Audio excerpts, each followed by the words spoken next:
صلاة وسلاما عليك يا رسول الله صلى الله تعالى عليه وسلم. اعوذ باللہ من الشیطان الرجیم. بسم اللہ الرحمن الرحیم.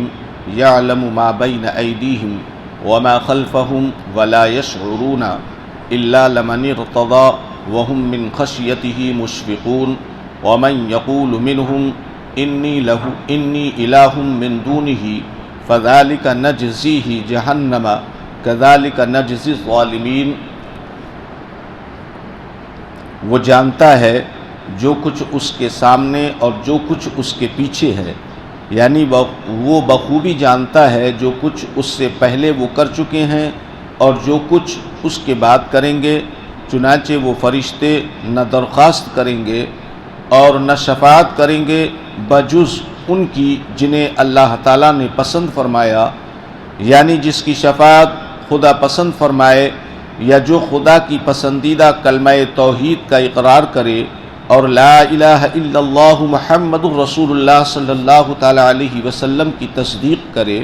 تو جس نے دنیا میں کلمہ طیبہ کو دل کی تصدیق کے ساتھ زبان سے کہا، اس کی شفاعت واجب ہو گئی. الغرض اسی کی شفاعت کرنے کا اذن الہی ہوگا، خواہ وقت شفاعت اذن عطا فرمایا جائے یا ایسوں کی شفاعت کے لیے پہلے ہی سے معزون فرما دیا جائے. بھلا فرشتے خدا کی بارگاہ میں خود آگے بڑھ کر بات کیسے کر سکتے ہیں اور وہ کلام میں سبقت کیسے کر سکتے ہیں، جبکہ وہ سب بارگاہ خداوندی میں حاضری کے وقت خوف خدا سے تھر تھراتے ہیں. پچھلی آیات میں جو ذکر ہوا تھا کہ مشرکین کا یہ عقیدہ تھا فرشتے اللہ کے بیٹے اور بیٹیاں ہیں اور وہ ان کی شفاعت کریں گے، تو اسی کو پھر دہرایا جا رہا ہے اور بتایا جا رہا ہے کہ فرشتے جو ہیں اللہ کی بارگاہ میں بات کرنے میں سبقت نہیں کرتے، اپنی طرف سے کوئی بات نہیں کہتے. اللہ جس چیز کا حکم دیتا ہے اس کو بجا لاتے. یہ نہیں کہتے ہمیں یہ کرنا ہے، ہمیں یہ نہیں کرنا ہے، ہم وہ کریں گے، ہم وہ نہیں کریں گے. اللہ نے جس چیز کا حکم دیا اسے وہ بجا لائے، خود سے آگے بڑھ کر کچھ نہیں کہتے. تو اب میدان محشر میں شفاعت کا جب معاملہ آئے گا تو فرشتے صرف اسی کی شفاعت کریں گے جس کے لیے اللہ نے حکم دیا ہے، پہلے سے دے رکھا ہو یا اس وقت عطا کرے. شفاعت ہوگی کس کی؟ صرف ان لوگوں کی جنہوں نے کلمہ طیبہ کی دل اور زبان سے تصدیق کی، دل سے تصدیق کی اور زبان پر دہرایا. حدیث پاک ہے من قال لا الہ الا اللہ فدخل الجنہ. جس نے بھی زندگی میں ایک مرتبہ دل کی تصدیق کے ساتھ زبان سے کلمہ طیبہ پڑھ لیا اور اس کے بعد کفر نہیں کیا یا کفریے جملے نہیں بولے یا شرک نہیں کیا اور اس کی موت ہو گئی، تو اس کی شفاعت ہوگی. اب اس کلمے کے پڑھنے کے بعد انسان کے اوپر کون سی چیزیں فرض ہوتی ہیں وہ بھی ضروری ہے. ہاں، اگر ایمان پر خاتمہ ہوا ہے اور اس نے کوئی نیک عمل نہیں کیا، جو بھی احکام اس پر نافذ ہوئے اس کی وہ سزا پائے گا. بہرحال اس کو جنت ملے گی. کب ملے گی، کتنے وقت کے بعد ملے گی، یہ خدا اور اس کا رسول بہتر جانتا ہے. کیونکہ آپ نے دیکھا ہے کہ زیورات پر جب ہلکا میل ہوتا ہے تو پانی سے دھو کر، کیمیکل سے دھو کر صاف کر دیا جاتا ہے، لیکن انہی زیورات پر جب میل زیادہ ہو جاتا ہے، زیادہ گندے ہو جاتے ہیں، تو وہ کیمیکل سے صاف نہیں ہوتے بلکہ سونار انہیں بھٹی میں لگایا کرتا ہے. لگاتا ہے نہیں لگاتا ہے؟ صاف کرنے کے لیے بھٹی میں لگاتا ہے. اب اگر گناہوں کا اور نافرمانیوں کا بیل اگر کم ہے تو شفاعت سے کام چل جائے. شفاعت تو بعد میں بھی ہونی ہے.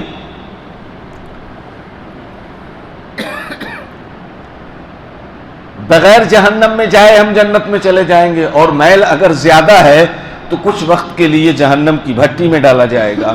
اور میرے عزیزوں اور دوستوں، جہنم کی بھٹی اتنی خطرناک جگہ ہے کہ اس کا ادنا عذاب کا عالم یہ ہے کہ صرف پیر میں آپ کے جوتے پہنائے جائیں. ادنا عذاب ہے، بالکل معمولی سا اور سب سے چھوٹا. اس پیر میں جو جوتے آگ کے پہنائے جائیں گے ان کا عالم یہ ہوگا کہ کہ اس کی گرمی سے اس کا بھیجا پگھل کر ناک اور کانوں سے نکلے گا۔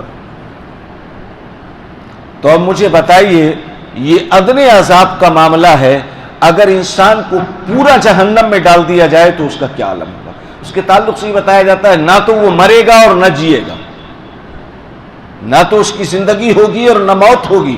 موت اس لیے نہیں ہوگی کہ موت کو بھی موت آ چکی ہوگی، اور زندگی اس لیے نہیں کہ تڑپ رہا ہوگا، چلا رہا ہوگا، چیخ رہا ہوگا، کوئی اس کی چیخ و پکار نہیں سنے گا۔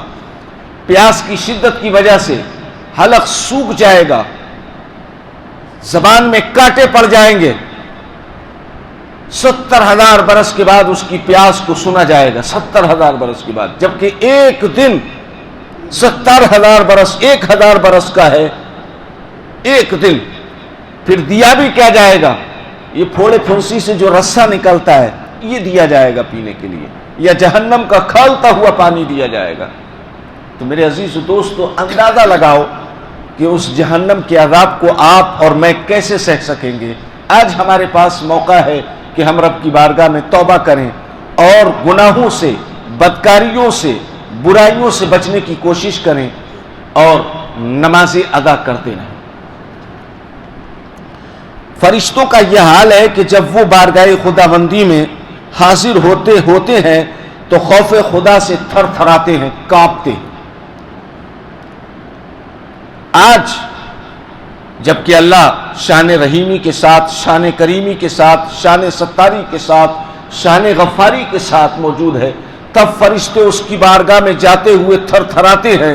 کل جب میدان محشر ہوگا تو شان کریمی، شان ستاری، شان غفاری کے ساتھ جلوہ فگن نہیں ہوگا، بلکہ میدان محشر میں جب رب جلوہ فگن ہوگا تو شان قہاری کے ساتھ جلوہ فگن ہوگا، اور شان قہاری کے ساتھ جو جلوہ فگن ہوگا تو عالم یہ ہوگا کہ اس وقت نہ تو کوئی نبی آگے بڑھے گا، فرشتوں کا تو کام ہی نہیں، وہ تو صرف حکم کے لیے کھڑے ہوں گے۔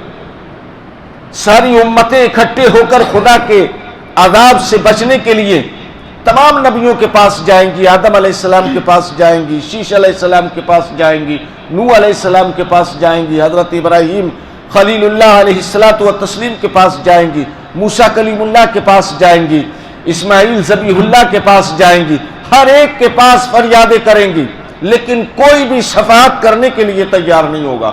کیوں؟ اس لیے کہ خدا شان قہاری کے ساتھ جلوہ فگن ہے، ہر کوئی خوف سے تھر تھر کانپ رہا ہے، کسی کی مجال نہیں ہے کہ بارگاہ خداوندی میں کوئی یہ کسی کی شفاعت کرے یا یہ کہے کہ مولا انہیں بخش دے۔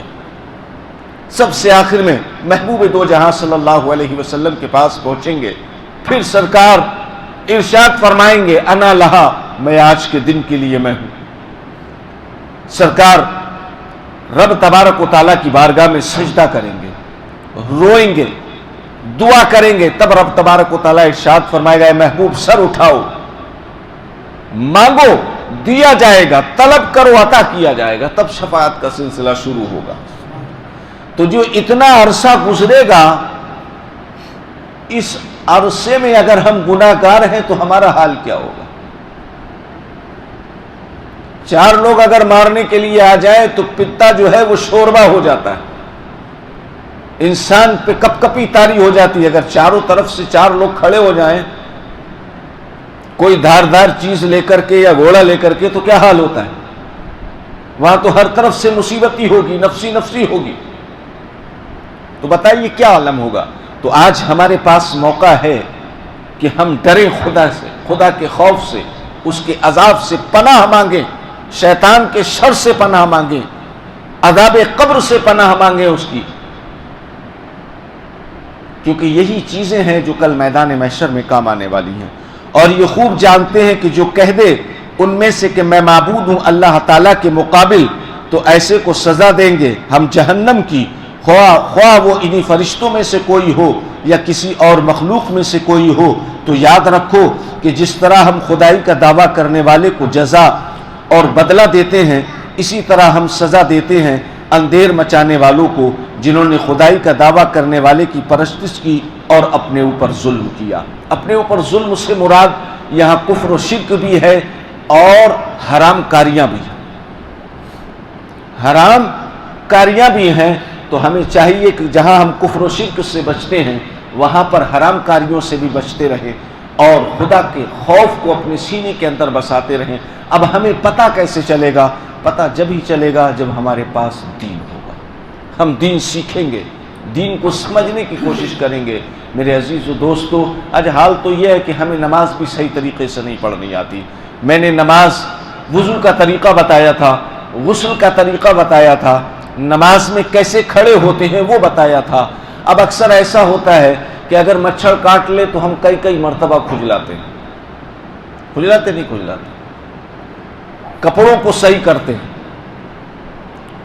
نماز میں صرف 3 مرتبہ حرکت کرنے کی اجازت ہے، 3 سے زیادہ اگر آپ حرکت کریں گے تو آپ کی نماز فاسد ہو جائے گی، آپ کو نماز دہرانا پڑے گی۔ مثال کے طور پر میں نے یہاں کھجلایا، یہ 1 ہو گیا، یہ 2 ہو گیا اور یہ 3 ہو گیا، بس اتنی اجازت ہے۔ اب ایسے کر کے چل ہی رہا ہے ہاتھ تو نماز فاسد ہو جائے گی، دہرانا پڑے گی۔ حرکت قلیل جس کو کہا جاتا ہے، یعنی 3 مرتبہ تک تو گنجائش ہے، 3 کے بعد گنجائش نہیں ہے، پھر نماز آپ کو دہرانی پڑے گی۔ اسی طریقے سے ستر عورت ہے، اس کا چھپنا ضروری ہے، وہ بھی میں نے بتایا تھا کہ کپڑے کم از کم ایسے پہن کر آئیں کہ آپ کا پچھواڑا نہ کھلے، کیونکہ وہ ستر عورت میں ہے، اگر کھل گیا تو نماز نہیں ہوگی، مکروہ ہو جائے گی، دہرانا پڑے گی۔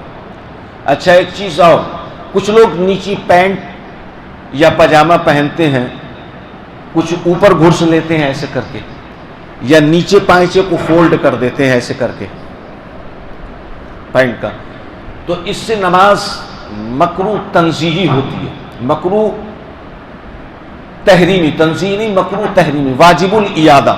اگر اوپر گھرسا ہے تب بھی نماز دہرانی پڑے گی، اور نیچے سے اگر پلٹا ہے تب بھی نماز دہرانی پڑے گی۔